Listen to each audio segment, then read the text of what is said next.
আজকে আপনাদেরকে বানিয়ে দেখাচ্ছি চিকেন ফ্রাই। চিকেন ফ্রাই বানানোর জন্য প্রথমে এখানে কিছু মুরগির মাংস নিয়েছি। মাংসগুলোকে এরকম করে কেটে নিয়েছি। এখন মাংসটাকে ম্যারিনেট করার পালা। স্বাদ মতো লবণ দিয়ে দিলাম 2 চিমটি টেস্টিং সল্ট, দিয়ে দিচ্ছি 1 চা চামচ লাল মরিচের গুঁড়া, হাফ চা চামচ গরম মশলার গুঁড়া, দিয়ে দিলাম কিছুটা গোলমরিচের গুঁড়া, 1 টেবিল চামচ পরিমাণে আদা রসুন বাটা। এখন সামান্য একটু ফুড কালার দিয়ে মাংসটাকে ভালো মতো ম্যারিনেট করে নিলাম।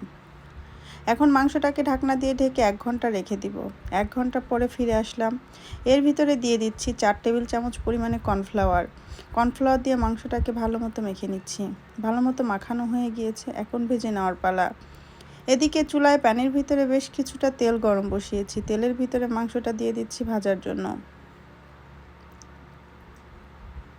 মাংসের একটা পাশ ভাজা হয়ে গিয়েছে, মাংসটাকে আমি উল্টিয়ে দিচ্ছি।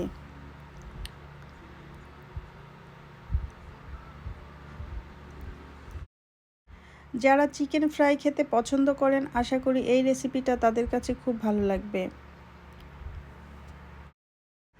চিকেনটা সম্পূর্ণ ভাজা হয়ে গিয়েছে। এই চিকেনটাকে এখন আমি তেল থেকে তুলে নিচ্ছি।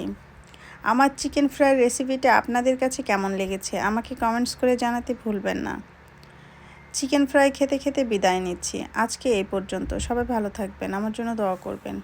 আল্লাহ হাফেজ।